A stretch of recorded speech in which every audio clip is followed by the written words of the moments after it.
Hey everybody, welcome to The Practical Place. My name is Ryan Holguin, and this channel is primarily for young professionals or those trying to break into corporate America or project management. Since that's sort of my background, I like to talk from that perspective. And today I'm going to be talking to you about how to use a scatter chart or a bubble chart in your work. And I'm just going to give you one example. And the idea of these videos is to, one, show you how to sort of build the tool or build that chart in your context or in this tool so that you can apply it to your context. And then also really to think about data, to think about how you can sort of apply this in your work setting. And so, it's really twofold. A lot of times when I do these, I know tutorials and walkthrough and video shares are really helpful, and I enjoy doing those. But one of my goals too of these videos and this channel is to really get you thinking about how does a professional think? How do you sort of stand out in the crowd and add more value to what your job description says? Right? It's just a checklist of things you need to do. But beyond that, how do you add value? And hopefully these videos help you think in those ways. And so, getting into the content now, I want to talk about using this data set of new products. I want to compare how much revenue we're bringing in, how many orders each product is giving us, as well as how old those products are, and sort of compare those three metrics and how they relate to one another. And so any chart you do, you should be, you work on or build or are looking at, you should be thinking to yourself, what business question is this answering? And so one of the business questions we're going to be able to answer today is, does age necessarily determine how much money a product's going to make? And that's sort of a stretch of a question, but it kind of gives you an idea, right, of how you can be asking questions. Do you need more orders? Do higher order products necessarily generate more revenue for the company? Should we invest more in higher volume products or lower volume products that cost more money each purchase? And so these are just things that you could think about in terms of business questions related to your domain. But in this case, those could be questions you think about, right? So as you can see, I'm in Microsoft. I'm in the cloud version of Microsoft Online. I have the free version. So as you can see, any really tool you can use to visualize this, a spreadsheet tool of any kind. So I'm going to be looking at column B, column C, and column D. I'm going to go over to my chart sheet here, which is just a blank sheet. I just named it chart. Go over to insert, and then I'm going to find the chart that I want to use, which is this bubble chart here. It's going to generate, and then it's going to ask me, where do I want to pull my data from? That's going to feed into this chart. So let's go over here, select this column and these columns, apply. And it's very smart, obviously, so it's automatically going to understand which is the x-axis, which is the y, and then what my bubble size component should be. And so as you can see, further to the right is more money generated, and then higher up this axis here, the older the product, right? So this is sort of an age to revenue matrix here. So that's what I'm gonna actually call this. I'm gonna come over to my legend, change the color black. Actually, not my legend, I don't need my legend. Go to my chart title, change this to product. I'm gonna call it new product, age to revenue chart. And then I'm going to also say bubble size equals number of orders. Just because that's going to give them a really quick understanding of what this chart is supposed to tell them. Again, like I said, anytime you look at a chart, I've been using scatter charts a lot recently, bubble charts a lot recently, and it just helped me visualize data without sending my leaders in my organization a spreadsheet and having them look at certain columns and understanding how the data is organized. Not the whole point, but one of the major points of using charts or visualizations is to quickly tell a story, and it cuts out all of the learning of looking at a chart or looking at a table and data set. Nobody wants to do that. I enjoy doing that, but leaders and whenever you're presenting visualizations, people like those, right? And it tells a story a lot quicker. And so that's why you want to be able to, if you have a help text, sometimes I use help text under my visualizations to communicate to stakeholders. Here's how you view this. Here's how you look at this.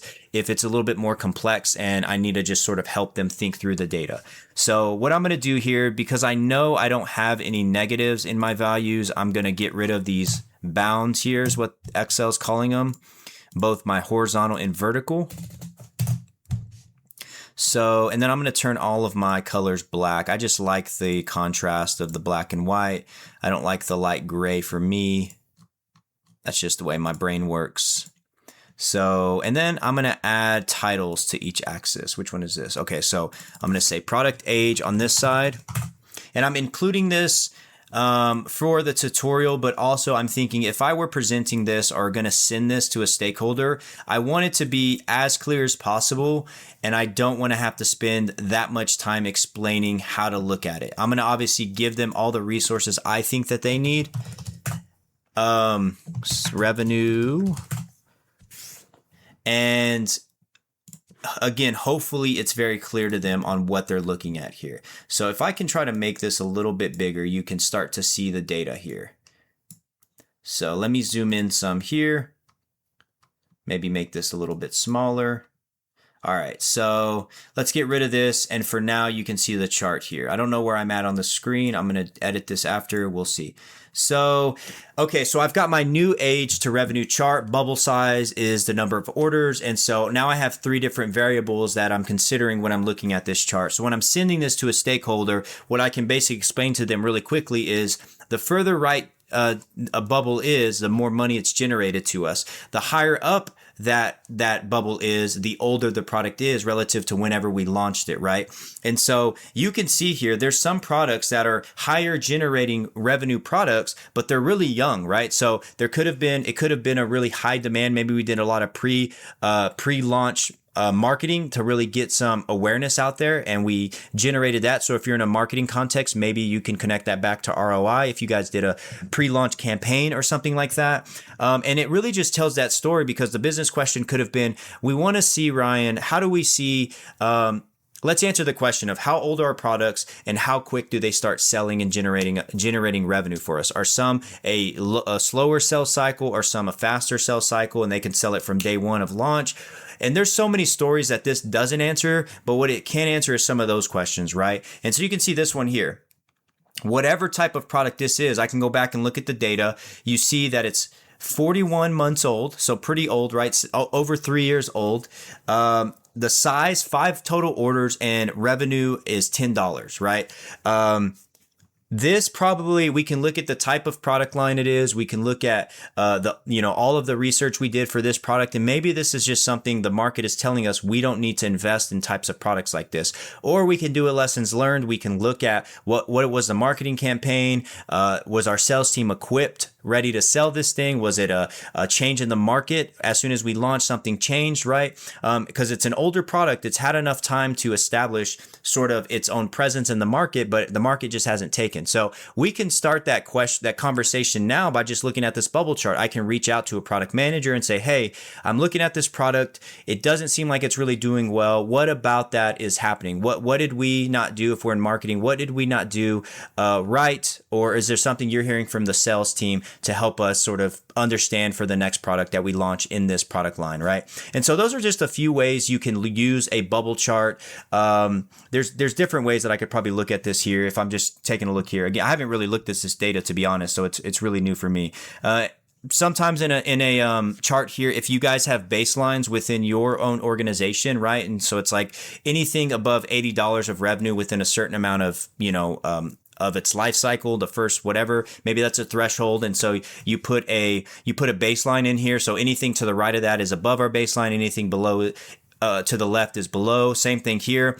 Maybe these products age out of a certain pool of data you're trying to measure. And so anything above that you're not considering anymore. Or if you want to put different, levels to your age groups, then maybe you could do that as well. So you can really start playing around. This is a very simple, example here, but you can start throwing a lot of those things in. And I've done that on different projects when it comes to measuring, online activity of our website or its revenue of products and sales and who we're selling to, and you can slice it that way as well. So it really depends on how your data is organized, how you guys are trying to measure the business, what are successful KPIs or levers that actually signal success for your business.